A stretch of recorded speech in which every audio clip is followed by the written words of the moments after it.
He told me he wasn't sleeping in the softest voice I'd ever heard him use.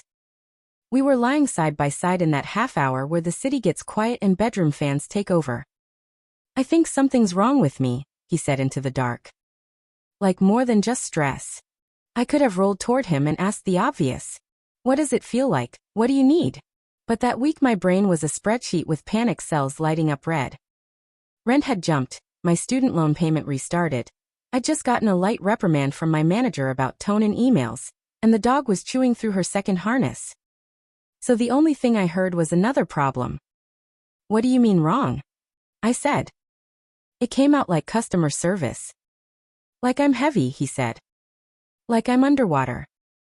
I keep forgetting things, and then I remember them all at once, and it's like a car alarm going off in my chest. Sometimes I sit at my desk and stare at the cursor for 20 minutes, and then realize I'm still staring. I exhaled through my nose. So burnout. I don't think it's just that, he said. I looked up the EAP numbers at work. I made an intake appointment for Monday. You made an appointment? I repeated, too sharp. It felt like he'd made a purchase we hadn't budgeted for. 3 free sessions, he said. Covered. I should have said good. I should have said I'm glad. Instead I said the line I grew up hearing in different flavors from different mouths. The line men fling at boys and women give to men when we think we're asking for strength. Seriously? Everyone has problems, Armin. Man up. He went very still. There's a stillness you learn after you say something ugly. You realize your words are traveling slower than your intent, and there's nothing you can do except watch them arrive. That's not helpful, he said calmly, and somehow that made me hotter. I rolled onto my back and stared at the ceiling like it had an audience. I'm not trying to be helpful, I said. I'm trying to get through the month. The month will still be here if I break, he said. And I. Proud, exhausted, scared of what happens if the person who holds the other end of the rope lets go. Said, you always say that. You'll be fine. For 3 days we lived like co-workers. He took the dog out quietly at 7. I pretended to sleep so I didn't have to say good morning and walk back the sentence. He went to his intake appointment Monday and didn't give me a debrief. When I asked how it went, he answered the exact question and no more. I have another appointment Thursday. He started folding his laundry in the living room. Like the bedroom belonged to a couple who were kinder than us. On Thursday, he came home with a glossy handout from HR, Employee Assistance Program. Counseling, crisis resources, referrals. He set it on the counter and made tea. I picked up the handout and read the bullet points as if they were a threat to our budget.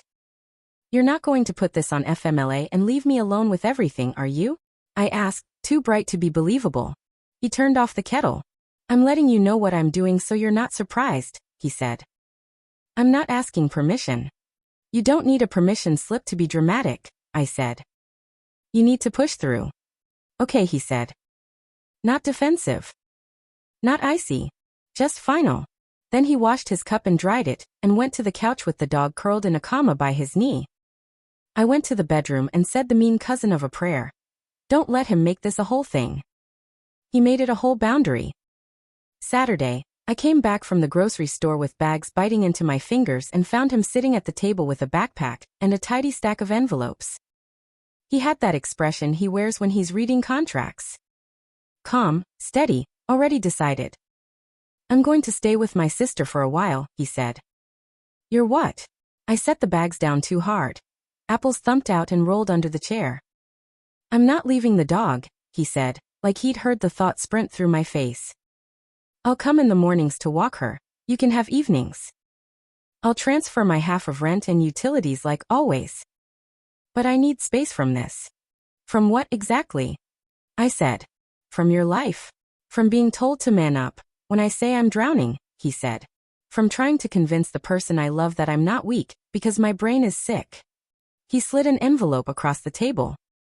Login/bills/vet was written on the front in his careful block letters. There were printed sheets inside with the autopay dates, the Wi-Fi password, the name of the vet tech who always gives the dog an extra biscuit. He'd even written out the bus line to get to his sister's place, as if I might need to find him in a storm. You're being dramatic, I said again because I didn't have a new line. We all feel sad. He took a breath. This isn't sad. This is having to count to 10 to get out of the shower. This is rereading the same email 4 times because I can't hold the first sentence in my head. This is lying awake and feeling like the bed is a cliff. He put a hand on the stack of envelopes to steady it. I need help. And I need to ask for it without getting graded. He didn't slam a door. He didn't post a black square with an opaque caption. He hugged the dog, told her she was a very good girl, and left me with a pantry full of groceries and a kitchen that suddenly felt like an empty stage. He emailed that night from a new address, subject, logistics/boundaries. I will sell my share by the 1st. Dog. I'll handle mornings 6:30 to 7:15, you handle evenings. Please text only for real-time dog emergencies, otherwise email. I'm muting our thread for now. I'm switching my health plan to include more sessions. If I go on short-term leave, I'll cover rent from savings and let you know ahead of time. Please don't share my mental health details with friends/family. If you need support, talk about your feelings, not my diagnosis. No social media posts about breaks. I'm not your content. Thank you. I typed back a paragraph that started with "I'm sorry" and immediately slid into an argument about tone and context and the month being hard. I deleted it. I sent "okay. Thank you for clarifying" and hated myself for sounding like a meeting. His sister texted me the next morning. He's safe. He's doing the boring work. Please don't call him weak. Come by for dinner if you want company. I read boring work and had this flash of us years from now. 2 people at a kitchen table with a child coloring between us. And felt something breaking that wasn't him. It was the story where I'm a tough love heroine and not just mean. I tried to apologize in person a week later. He met me at the coffee shop near his sister's place because public feels safer when you're renegotiating a language. He looked good in that small way people look good when they've slept. A softness at the corners, a lessening in the shoulders. I'm sorry, I said. He nodded. I kept going. I'm sorry I used that phrase. I hear it in my dad's voice, and I said it with mine. I was scared, and I turned that into superiority, like if I just denied it hard enough it would stop being real. Thank you, he said. I believe you. I want to fix it, I said. I know, he said, and that's when I realized he wouldn't let me. He told me his counselor had given him a name to put next to the fog. Major depressive episode. And that naming it made it less like a character flaw and more like a weather pattern. You respect it, you prepare for it, you don't tell the sky to man up. He had a medication consult on Thursday. He was walking every morning with his sister's neighbor who'd been sober 10 years and called movement cheap mood insurance, without evangelizing. He'd told HR and gotten a reduced workload for 6 weeks. He had a list on his phone titled "Things that help when I can't help myself." Shower, sunlight, dog park, protein, friend, one small task, call therapist. I listened to you for so long, he said, without accusation, like he was filing a fact. I listen to the you who says you're fine until you explode. I don't want that voice in charge of my brain. I want to be better, I said. Then be better, he said. Just not as my nurse and judge. We tried to be friends for a month. Mostly it was me trying and him not letting me use the word try as a key. He'd send dog photos with captions like "she stole a pine cone," and "guy at the park says she looks like a croissant." He wouldn't answer if I texted at midnight to ask if he'd eaten. He wouldn't come over when I made soup, with extra ginger for mood, and posted it to close friends with a caption that was clearly for him. He was allergic to being managed. He cut me out.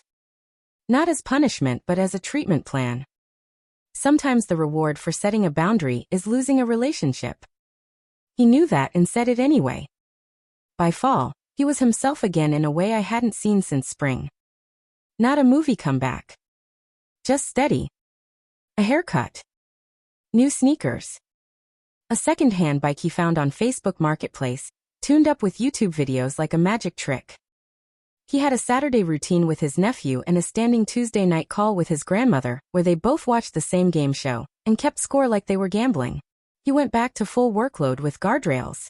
He started a group chat with 3 friends called Breakfast Before Bad Days that was just 4 men texting egg emojis and photos of toast at 7 a.m. And somehow that helped more than anything I'd ever nagged him to do. He wins, I realized, because he stopped auditioning for my version of a strong man. He chose a kinder one, and then lived like he deserved it. I asked him to meet one last time, and he said yes because he doesn't like leaving words unsaid. We sat on a park bench where our dog once decided a leaf was a dragon, and he said, "You're not a villain. You're a person who was hurting and used the tools she had. Get better tools." He didn't offer me another chance. He offered me a sentence I could take to therapy and use like a wrench.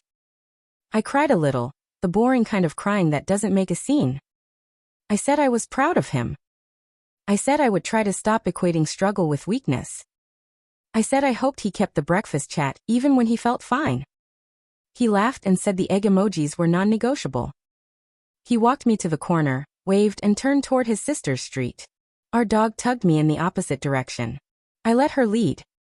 Sometimes that's all you do. You let the creature who trusts the world more than you do choose where you go next.